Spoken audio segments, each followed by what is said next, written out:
mes petites biches, je vous retrouve aujourd'hui pour ma FAQ traduction. Pour cette vidéo, je vous retrouve avec un invité très spécial, le Crollet. Salut. Qui apparaît d'ailleurs avec son café et son verre d'eau.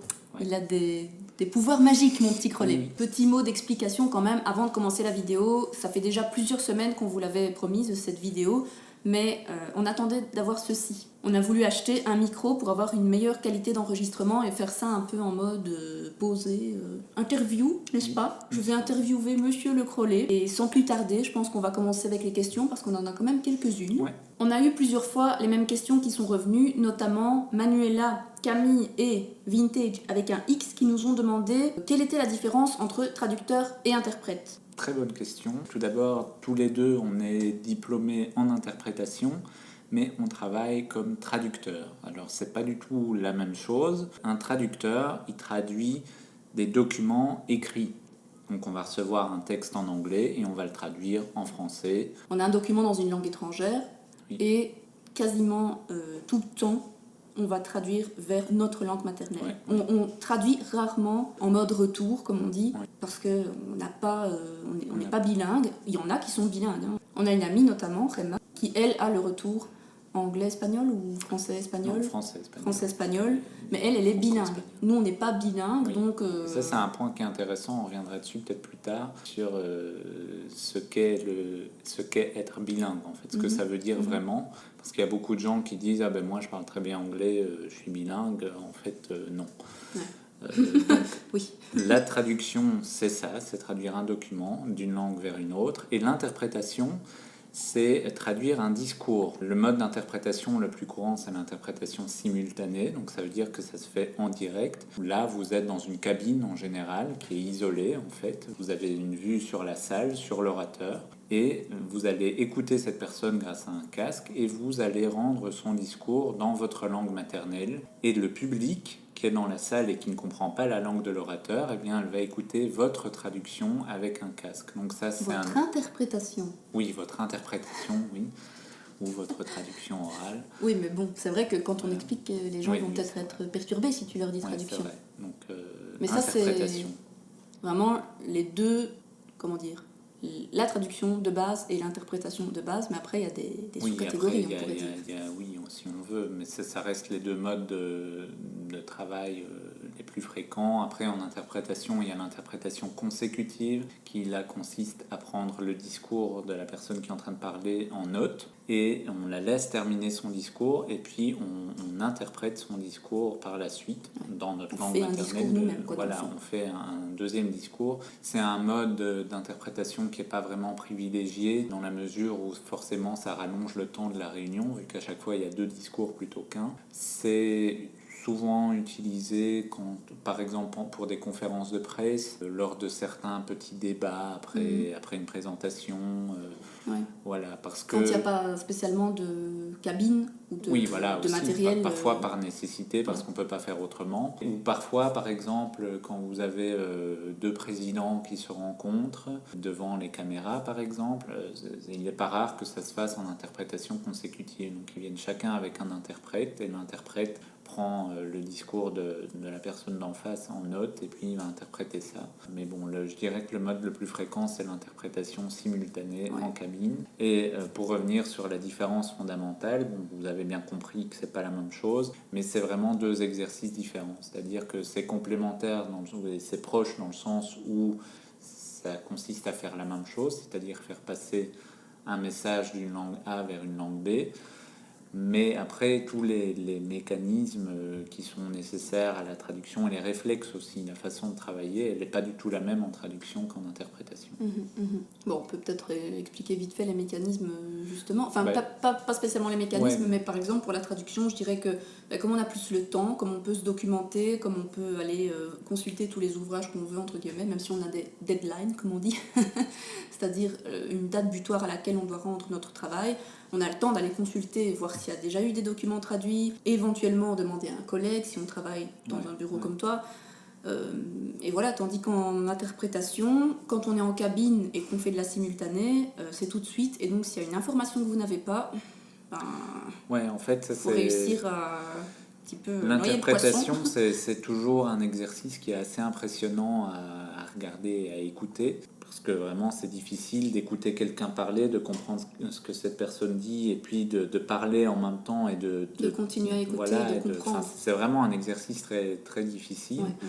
La différence, je dirais, entre les deux, entre la trad et l'interprétation, c'est que, comme tu viens de le dire, en traduction, on a plus de temps. Bon, c'est à moitié vrai, parce qu'effectivement, il y a des délais très serrés. Et disons que c'est pas dans l'instantané. C'est pas dans l'instantané. Ça veut dire en fait qu'en traduction, on n'a pas le choix. Si on comprend pas une phrase, on peut pas dire je la passe et tant pis. Il faut faire des recherches. Voilà, la traduction, en fait, c'est beaucoup ça. C'est un boulot où on fait énormément de recherches. Et la partie où on écrit bien dans un beau français, finalement, ça vient, je dirais, presque tout à la fin, quoi. C'est pas le gros du boulot. Il faut être capable de bien écrire. Oui. C'est pas le plus dur parce qu'en fait, pour être traducteur, vous devez, je pense que c'est la principale caractéristique, vous devez avoir un français parfait. Je parle du français parce que c'est la langue dans laquelle on s'exprime et que c'est notre langue maternelle. Votre langue maternelle doit être parfaite. Je fais déjà une petite parenthèse. Moi, je sais bien que dans mes vidéos, comme je monte après, je sais que je fais des petites fautes et tout ça.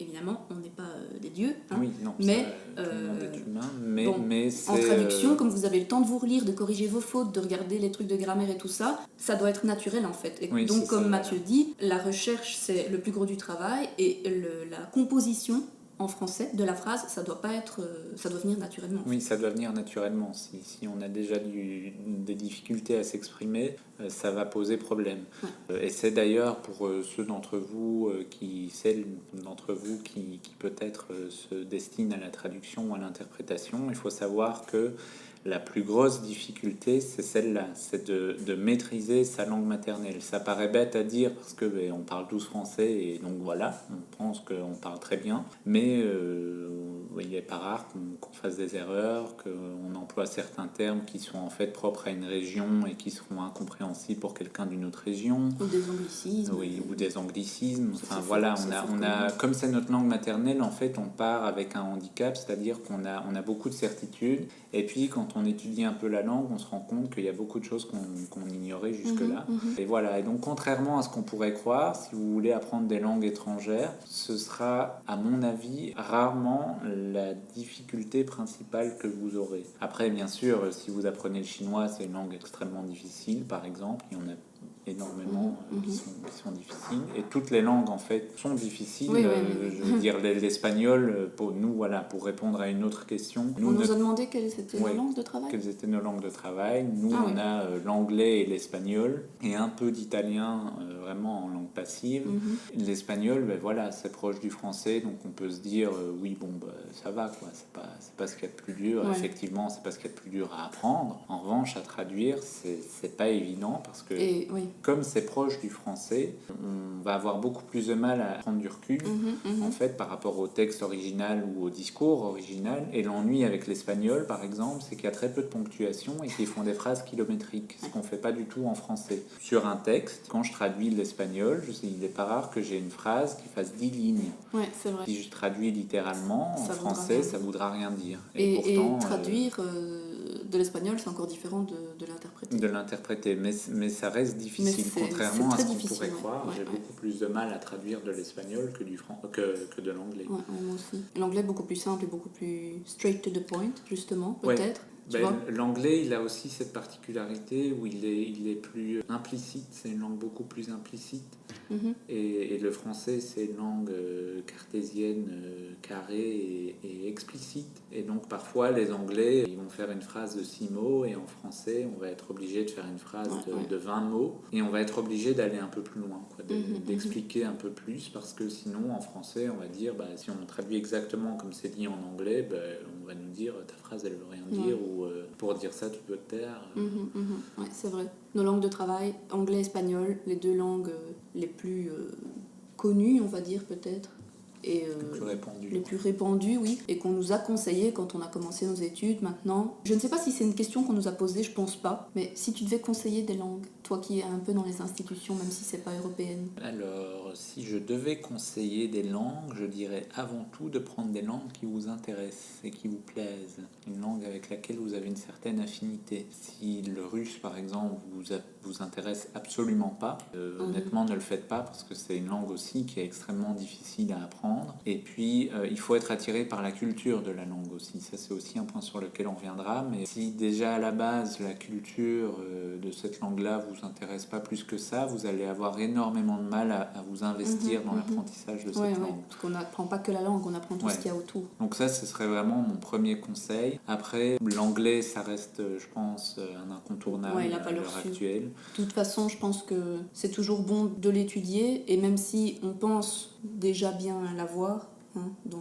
dans son acquis, c'est toujours mieux de le prendre à l'école, je trouve, parce qu'on apprend à le traduire et à l'interpréter. Ouais. Tandis qu'on peut parler très bien anglais, mais pas savoir l'interpréter, parce que c'est vraiment un métier. D'ailleurs, le contraire est vrai aussi. C'est pas parce qu'on est traducteur et qu'on connaît très bien des langues étrangères qu'on les parle très bien. En traduction comme en interprétation, on peut avoir une excellente connaissance passive. Passive, ça veut dire qu'on comprend très bien la langue, mais on est incapable de l'utiliser, en fait, de tenir une conversation. Alors ça peut paraître un peu étonnant comme ça, mais c'est vrai, ça existe. Oui, et notamment, je sais que dans les institutions européennes, il y a quelques interprètes ou traducteurs qui maîtrisent 6, 7, 8 langues de travail. Et en fait, ils les maîtrisent, c'est-à-dire qu'ils les comprennent, mais ils sont incapables d'aller dans le pays de cette langue-là et de se commander un truc au resto. Moi, bêtement, on parlait de l'italien plus tôt. Oui, voilà, c'est un très bon exemple. Je comprends vraiment bien l'italien. Je pense que, tu me mets en Italie, je comprendrais une grande majorité de ce qui se passerait autour de moi. Mais alors, faire une phrase, je sais faire des phrases très basiques parce qu'on a appris le présent, on a appris un peu de vocabulaire, mais je suis incapable de tenir une conversation. Oui, voilà. Après, parce qu'on n'est pas allé plus loin non plus. Oui, mais donc, moi, je connais l'italien. Comprends, mais je ne sais pas le parler. Oui, moi, je connais l'italien pour des raisons familiales, parce que j'ai de la famille qui vient d'Italie, et donc voilà, j'ai toujours eu de l'italien dans l'oreille, et donc je le comprends grâce à ça, mais je ne l'ai jamais vraiment appris, à part aussi, comme toi, un peu, on a eu quelques cours à l'université, mais du coup, j'ai beaucoup de mal à le parler, d'autant plus qu'on a appris l'espagnol, et là, pour le coup, ça, on l'a appris à fond, et quand j'ai envie de parler en italien, je parle en espagnol, forcément. Oui, ça, c'est le gros souci. Ça, c'est une grosse difficulté. D'ailleurs, ça me fait basculer vers une autre question, parce que j'allais dire, à notre école, on ne peut pas prendre espagnol, italien. Si je me souviens bien. Je me souviens bien. Ça fait déjà quelques années qu'on est sortis maintenant, quand tu regardes. Aussi, oui, mais bon, ça me semblerait pas logique, parce que c'est vrai que c'est... De toute façon, pour revenir à ta première question, c'est pas une combinaison que je conseillerais pour le coup. Si l'italien et l'espagnol sont deux langues que vraiment vous appréciez, gardez ça dans un coin de votre tête et vous les apprendrez plus tard. Enfin, vous pouvez en apprendre une ou l'autre, mais apprendre les deux concrètement, professionnellement, je pense que ça vous apportera rien. Et donc, pour répondre à la question, l'anglais, ça reste un indispensable. Moi, dans mon boulot, avec l'anglais et l'espagnol, je traduis, sans vous mentir, à 98%, 98% de l'anglais. L'espagnol, là, depuis que je suis ici, donc ça va faire combien ? 8 mois bientôt ? Non, ça fait 8 mois. Oui. Ça fait 8 mois qu'on est là, et t'as déjà que eu je des bosse contrats ici, avant. et j'avais déjà eu des contrats avant, mais depuis ce contrat-ci, en 8 mois de contrat, j'ai traduit un texte en espagnol. Je vous dis 98%, mais là c'est 99,99. Moi, les contrats que j'ai en freelance, pareil, j'ai jamais eu de l'espagnol. Voilà, En Europe, si vous voulez rester en Europe, ce qui marche bien, c'est l'anglais et l'allemand. Et si vous êtes en Belgique, l'allemand, le néerlandais et l'anglais, là... vous serez le roi. Donc, un peu plus tôt, je disais que ça me faisait basculer vers une autre question, posée par Céline Gabriella, totalement Flo, et je pense quelqu'un d'autre aussi. Mais une excuse, j'ai noté vos pseudos, mais on a quand même pas mal de questions, donc désolé si on oublie de dire un nom, mais on nous demandait tout simplement où on avait fait nos études, dans quelle université, et on a fait nos études à l'EII, ou ça s'appelle pas la FTI maintenant, la faculté de traduction et interprétation. La FTI, EI, oui, donc à la base, c'était EII, l'école d'interprètes internationaux, c'est ça. Et c'est vrai que dans le fond, dans le titre de l'école, il n'y avait pas traducteur. Non, à la base, c'était une école, vraiment, donc ça faisait pas partie de l'université. C'était une faculté à part. Nous, on est arrivé quand ça a été on est arrivé juste à ce moment-là. Introduit dans l'université de Mons, et c'est une école assez stricte. Assez réputée aussi. Elle a une très bonne réputation dans le privé comme dans le public. À la Commission européenne, à l'ONU, c'est une école qui est vraiment réputée en Belgique. Il y en a d'autres en Belgique, à Bruxelles, il y en a une à Liège maintenant, mais qui est plus récente, donc qui forcément n'a pas encore une aussi grande réputation. Mais oui, ça reste pour ça, je pense, une assez bonne école. Je relirai à la fin de la vidéo pour voir si je n'ai pas oublié de questions dans le document. Pour être bien sûr de n'oublier personne, ne vous inquiétez pas. Alors, on va continuer maintenant avec une question de Totalement Flo qui nous demande des conseils pour choisir le master, justement qu'on est en train de parler de notre école. À l'EI, on a 3 ans en commun, traduc, inter, tout le monde est mélangé parce que c'est bien simple, on n'est pas encore parti dans sa spécialisation. Et donc là, c'est le bachelier. Et là, on va avoir tous les cours généraux. En fait, c'est là qu'on va apprendre les langues. Voilà, c'est là qu'on va apprendre les langues, on va apprendre la culture du pays, on va apprendre l'histoire, tous les tralala. Hein. On a des cours généraux, des cours d'art, des cours d'économie politique. Oui, bon, il y a des cours intéressants. C'est le seul cours qui ressemble un tout petit peu à un cours de maths. Ouais. Je le précise, si jamais, parce que nous sommes des grosses billes en maths. Ouais, c'est vraiment nul, mais c'est faisable. Le plus proche qu'on a eu d'un cours de maths. Donc, si c'est quelque chose qui vous tente et que vous avez peur d'avoir des cours généraux, style maths et tout ça, ne vous inquiétez pas. Non, mais je dirais d'ailleurs, il n'y a pas de cours éliminatoires en fait dans ces études, ou peut-être en première master, en première bac, on peut se dire que les grands courants artistiques et tout ça, c'est chiant si on n'aime pas ça, mais c'est pas vraiment des cours éliminatoires, parce que aussi une chose qu'il faut savoir, c'est que quand on est traducteur ou interprète, on choisit pas vraiment ce qu'on va traduire ou interpréter, donc il faut être assez ouvert d'esprit et de manière générale, il faut être très curieux. Et donc je pense que ça c'est une bonne chose aussi, qu'il y ait énormément de cours généraux très divers, parce que ça vous ouvre l'esprit sur plein de choses. C'est à savoir. Parce qu'on n'arrive pas, en tout cas dans notre école, je suis pas sûre que ce soit comme ça, même à Bruxelles, en mode on traduit directement des textes, on apprend l'anglais, l'espagnol, et on y va, on traduit. En fait, on a plein de cours, vraiment, on en a eu combien 15 cours généraux différents, philo, qu'est-ce que c'était encore, l'analyse des gens, la sociologie, enfin on a eu vraiment droit international, enfin vraiment de tout. Public. Mais c'est bien parce que comme Mathieu dit, on doit être curieux, on doit être ouvert d'esprit et on doit être cultivé pour être traducteur ou interprète, parce que là ça revient un petit peu à ce qu'on disait un peu plus tôt, quand on arrive parfois à une réunion, surtout si on est interprète, parfois on va parler des poissons ou du plancton hein, en Antarctique. Souvent en fait, si les discussions et les réunions étaient très vagues, très générales, très honnêtement il n'y aurait pas besoin d'interprète ni de traducteur, tout le monde s'en sortirait avec les rudiments de l'anglais, voilà. Mais le vrai intérêt du traducteur ou de l'interprète, c'est de maîtriser des sujets très techniques. Voilà. Et donc voilà, c'est pour ça qu'a priori, il faut accepter d'en apprendre tous les jours d'abord, et c'est ça qui est gratifiant. Mais il ne faut pas se dire oulala, non, ce truc-là, c'est vraiment chiant, moi j'ai pas envie. Après, bien sûr, chacun a ses affinités. Il y a des choses vraiment que certains détestent, genre moi l'économie, c'est pas mon dada, mais le droit, j'aime bien. Mais toujours est-il que, parce qu'on digresse encore, pour choisir le master, donc quand on a fini les 3 ans de bachelier, on est face au choix, j'allais dire au dilemme, traduction ou interprétation. Et quand on choisit traduction, on a 2 possibilités, je pense. La traduction multidisciplinaire ou la traduction interculturelle. Si c'est toujours comme ça, je pense que c'est toujours le cas, mais quand nous, on est arrivé en master, c'était un peu la nouveauté, on va dire. Alors, la traduction multidisciplinaire est répartie, je pense, en 2 classes de traduction spécialisée par langue, et dans notre cas, en anglais, c'était l'économie, je crois, et la traduction scientifique, et en espagnol, c'était aussi l'économie et la traduction juridique. Alors après, de grands moments. Ouais. C'était de la traduction spécialisée, mais ça restait une introduction à la traduction spécialisée. Parce que pour être spécialiste d'un domaine, il faut quelques années d'expérience. Donc encore une fois, l'idée là, c'est plutôt de vous donner un aperçu de ce à quoi ça ressemble. Et donc en ça, c'était assez intéressant. Et donc ça, cette filière-là, la filière multidisciplinaire, elle est très intéressante pour ceux qui vraiment sentent qu'ils veulent faire de la traduction leur métier. La traduction interculturelle, c'était ça nous avait été présenté un peu différemment, c'est-à-dire que là ça s'adresse plutôt à ceux qui ont un goût pour les langues, pour les milieux interculturels, mais qui se destinent pas nécessairement à la traduction, ou en tout cas pas à la traduction dans un bureau derrière son ordi ou à l'interprétation en cabine. Donc là on va plutôt avoir des cours de communication. Je me souviens qu'il y avait un cours de stratégie de communication, relations internationales, voilà. Ça peut être intéressant pour les gens qui voudraient faire une passerelle pour à terme, je sais pas, devenir diplomate par exemple. exemple. Ouais.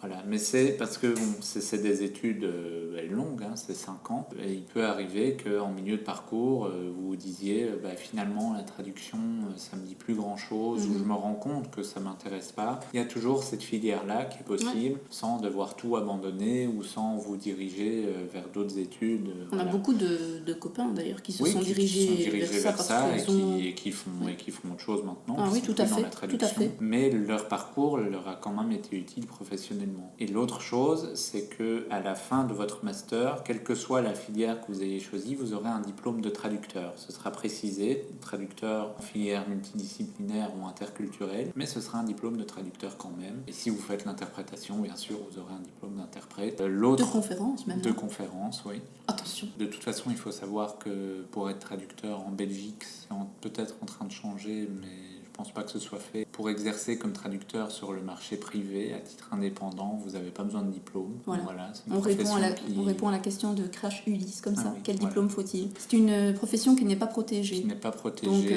comme les psychologues, je pense. Si vous...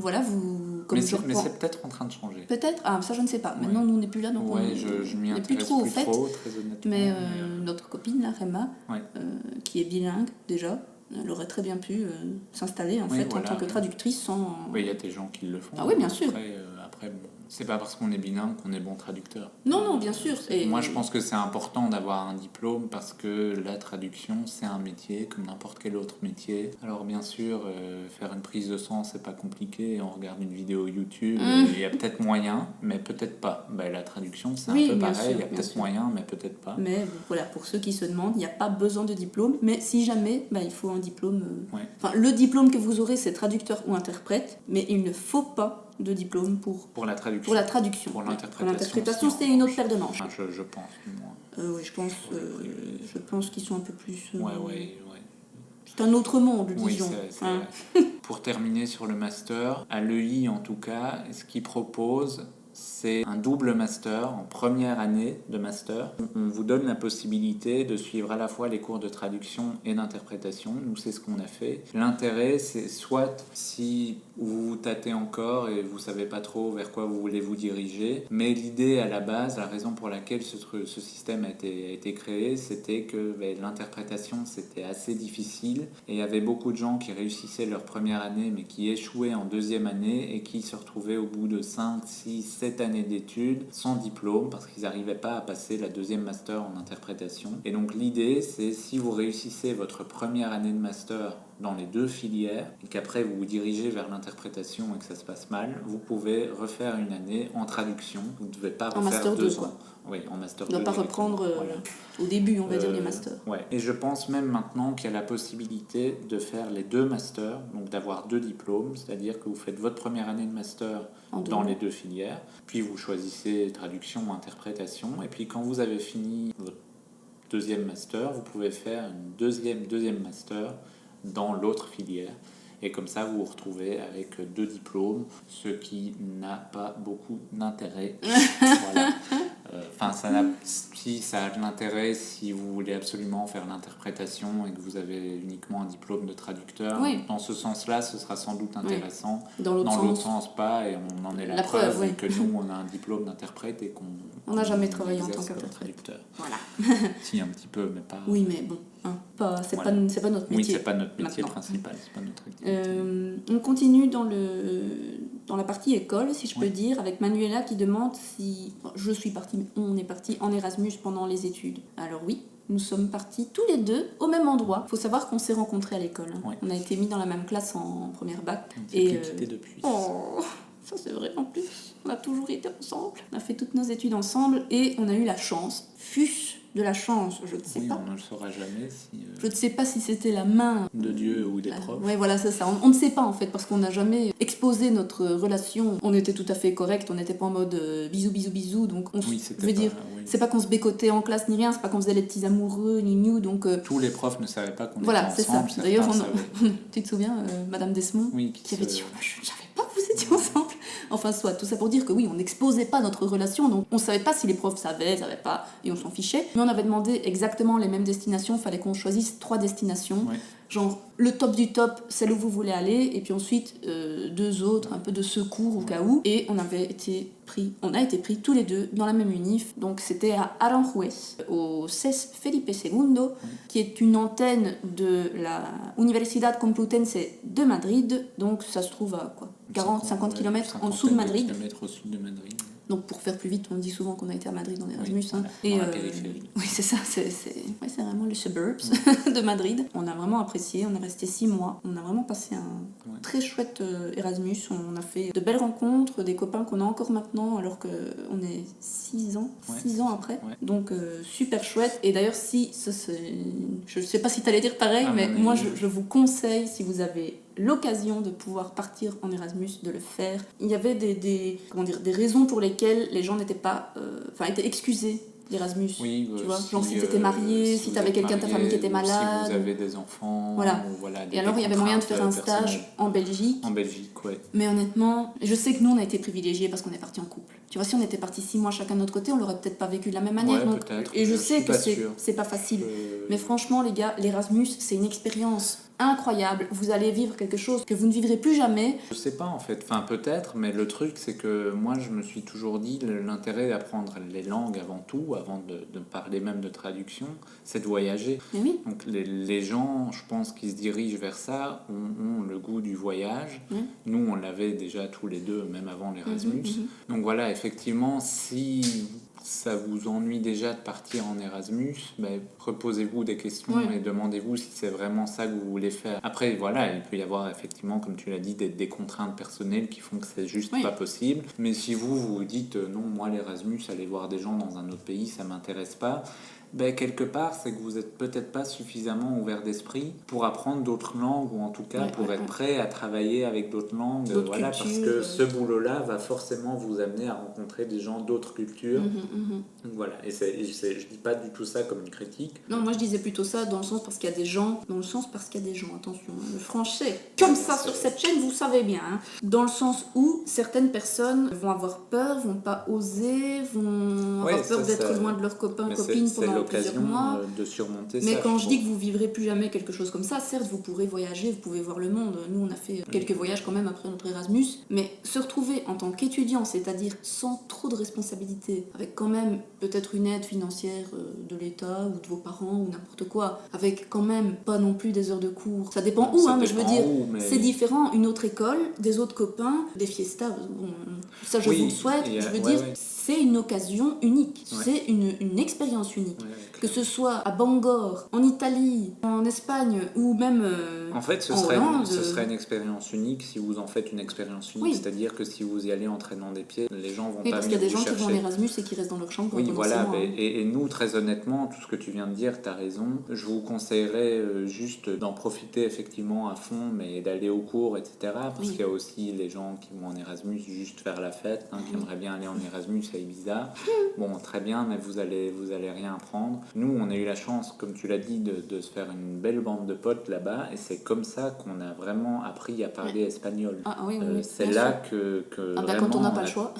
Quand on n'a pas le choix, oui, on s'est retrouvés à deux. D'ailleurs, ça aussi, tu l'as dit, peut-être que si on n'avait pas été tous les deux, mais en fait, je trouve que c'est beaucoup plus difficile de partir à deux, parce qu'on aurait très bien pu rester dans notre coin, parler en français toute la journée, mais voilà, nous, on s'est fait une bande de 10 amis, et tous les jours, on parlait en espagnol, tous les jours, et on est resté 6 mois, ce qui peut paraître long, mais en réalité, pour apprendre une langue, c'est vraiment court. Et très honnêtement, je me souviens, même quand on était en Espagne, parfois on allait dans un magasin, un resto, on nous disait, mais vous venez d'où? De Belgique. Ah bon, mais je pensais que vous veniez d'Espagne. Mais même nos amis, en Espagne. Nos amis qui étaient des gens, je veux dire, même, ils sont plus jeunes que nous, donc c'était un peu drôle qu'ils nous disent ça. Ils nous disaient, votre espagnol, il a évolué en quelques mois, mais c'est grâce à eux, et c'est grâce au cours aussi. Mais je veux dire, c'est les interactions sociales qui vont faire que votre Erasmus va être une belle expérience. Une réussite. Voilà. Et pour conclure sur l'Erasmus, je pense qu'il faut le faire si vous faites ces études-là. Et si vraiment ça vous dit pas ou ça vous pose un gros problème,